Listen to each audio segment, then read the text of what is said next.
जय महाकाल। नमस्कार। मेरे YouTube चैनल श्रद्धा में आप सभी लोगों का हार्दिक स्वागत है। उम्मीद करती हूँ कि आप सभी सुखी और स्वस्थ होंगे, भगवान भोलेनाथ की भक्ति में मस्त होंगे। वीडियो में आगे बढ़ने से पहले आप सभी लोगों से विनती करती हूँ, यदि आप लोग चैनल को नहीं सब्सक्राइब किए हैं, चैनल पर नए हो तो कृपया करके चैनल को सब्सक्राइब कर लें और बेल आइकन ज़रूर दबा दें, ताकि मैं जो भी वीडियोज़ डालूँ, पूजा पाठ भक्ति से जुड़ी हुई जो भी वीडियोज़ में डालूँ, उसका नोटिफिकेशन आप लोगों को तुरंत प्राप्त हो जाए। वीडियो में आगे बढ़ते हैं तो आज इस वीडियो के माध्यम से शिव महापुराण संहिता 1 के 21वें और 22वें अध्याय के बारे में जानेंगे, जिसमें पार्थिव पूजा की महिमा, शिव नैवेद्य भक्षण के विषय में निर्णय तथा बेल्व का महत्व सूत जी बोले। महर्षियों, पार्थिव लिंगों की पूजा कोटि कोटि यज्ञों का फल देने वाली होती है। कलयुग में लोगों के लिए शिवलिंग पूजन जैसा श्रेष्ठ दिखाई देता है, वैसा दूसरा कोई साधन नहीं है। यह समस्त शास्त्रों का निश्चित सिद्धांत है। शिवलिंग भोग और मोक्ष देने वाला है। लिंग 3 प्रकार के कहे गए हैं, उत्तम, मध्यम और अधम। जो 4 अंगुल ऊंचा और देखने में सुंदर हो तथा वेदी से युक्त हो, उसे शिवलिंग को शास्त्रज्ञ महर्षियों ने उत्तम कहा है। उससे आधा मध्यम और उससे आधा अधम माना गया है। इस तरह 3 प्रकार के शिवलिंग कहे गए हैं, जो उत्तरोत्तर श्रेष्ठ है। ब्राह्मण, क्षत्रिय, वैश्य, शूद्र अथवा विलोम संकर कोई भी क्यों न हो, वह अपने अधिकार के अनुसार वैदिक अथवा तांत्रिक मंत्र से सदा आदर पूर्वक शिवलिंग की पूजा करे। ब्राह्मणों, महर्षियों अधिक कहने से क्या लाभ है? शिवलिंग का पूजन करने से स्त्रियों का तथा अन्य सब लोगों का भी अधिकार है। द्विजों के लिए वैदिक पद्धति से ही शिवलिंग की पूजा करना श्रेष्ठ है, परंतु अन्य लोगों के लिए वैदिक मार्ग से पूजा करने की सम्मति नहीं है। वैदज्ञ द्विजों को वैदिक मार्ग से ही पूजन करना चाहिए, अन्य मार्ग से नहीं। यह भगवान शिव का कथन है। दधीची और गौतम आदि के साप से जिनका चित्त दग्ध हो गया, उन द्विजों को वैदिक कर्म में श्रद्धा नहीं होती। जो मनुष्य वेदों तथा स्मृतियों में कहे हुए सत्कर्मों की अवहेलना करके दूसरे कर्म को करने लगता है, उसका मनोरथ कभी सफल नहीं होता। इस प्रकार विधि पूर्वक भगवान शंकर का नैवेद्यांत पूजन करके उनकी त्रिभुवनमयी 8 मूर्तियों का भी वही पूजन करें। पृथ्वी, जल, अग्नि, वायु, आकाश, सूर्य, चंद्रमा तथा यजमान, ये भगवान शंकर की 8 मूर्तियां कही गई हैं। इन मूर्तियों के साथ साथ सर्वभव, रुद्र, उग्र, भीम, ईश्वर, महादेव तथा पशुपति, इन नामों की भी अर्चना करें। तदंतर चंदन, अक्षत और बेलपत्र लेकर वहाँ ईशान आदि के क्रम से भगवान शिव के परिवार का उत्तम भक्ति भाव से पूजन करें। ईशान, नंदी, चंड, महाकाल, भृंगी, वृषस्कंद, कपिलेश्वर, सोम तथा शुक्र, ये 10 शिव के परिवार हैं, जो क्रमशः ईशान आदि 10 दिशाओं में पूजनीय हैं। तत्पश्चात भगवान शिव के समक्ष वीरभद्र और पीछे कार्तिक मुख का पूजन करके विधि पूर्वक 11 रुद्रों की पूजा करें।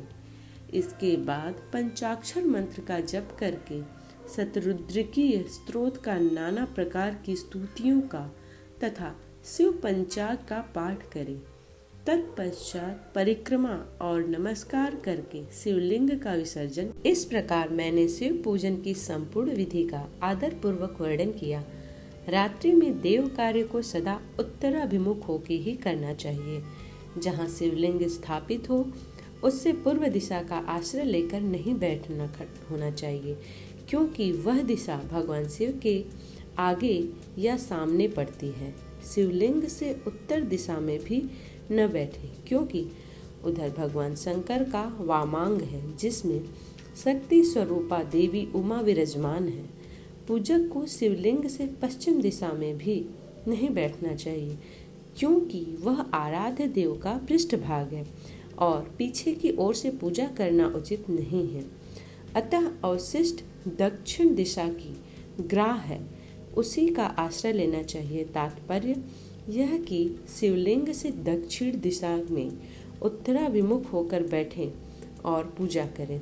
विद्वान पुरुष को चाहिए कि वह भस्म का त्रिपुंड लगाकर रुद्राक्ष की माला लेकर तथा बेल्व पत्र का संग्रह करके ही भगवान शंकर की पूजा करें। इनके बिना नहीं। मुनिवरों, शिव पूजन आरंभ करते समय यदि भस्म न मिले तो मिट्टी से भी ललाट में त्रिपुंड अवश्य कर लेना चाहिए। ऋषि बोले, मुने, हमने पहले से यह बात सुन रखी है कि भगवान शिव का नैवेद्य नहीं ग्रहण करना चाहिए। इस विषय में शास्त्र का निर्णय क्या है, यह बताइए। साथ ही बेल्व पत्र की महात्म्य की प्रकट कीजिए।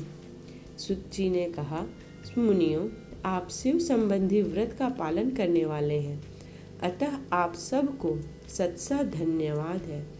मैं प्रसन्नता पूर्वक सब कुछ बताता हूँ, आप सावधान होकर सुने।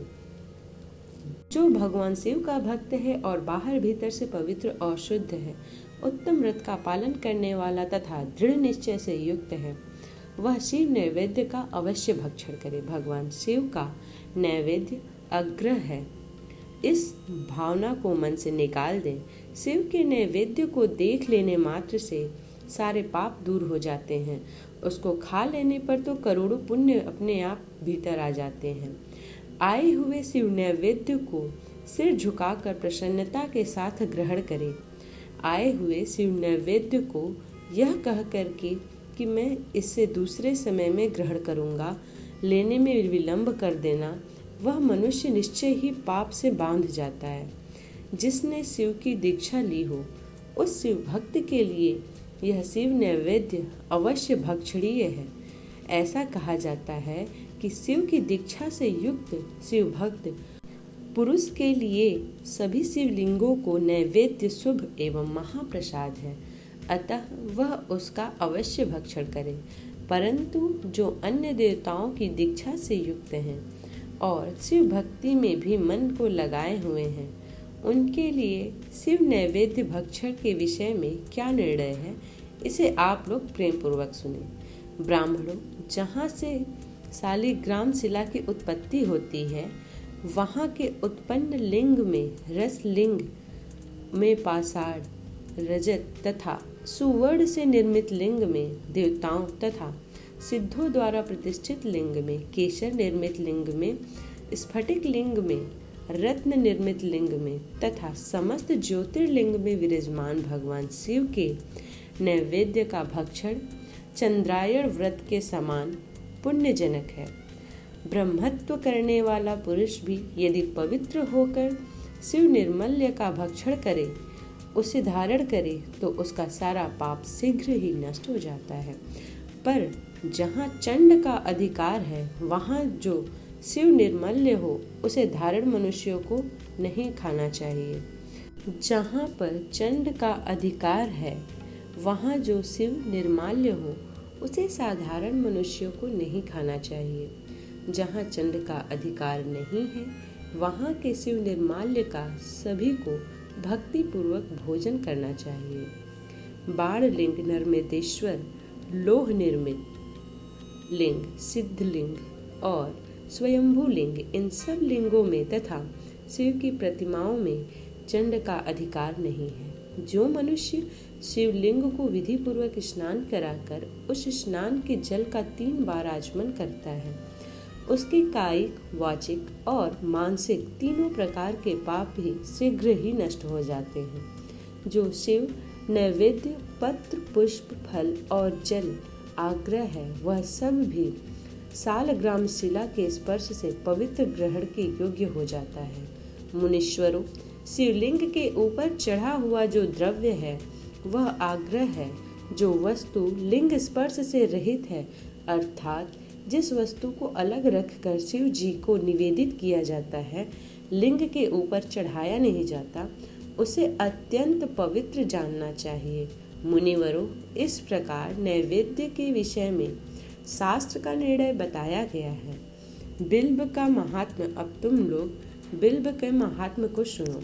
यह बिल्व वृक्ष महादेव का ही रूप है। देवताओं ने भी इसकी स्तुति की है। फिर किसी तरह से इसकी महिमा कैसे जानी जा सकती है।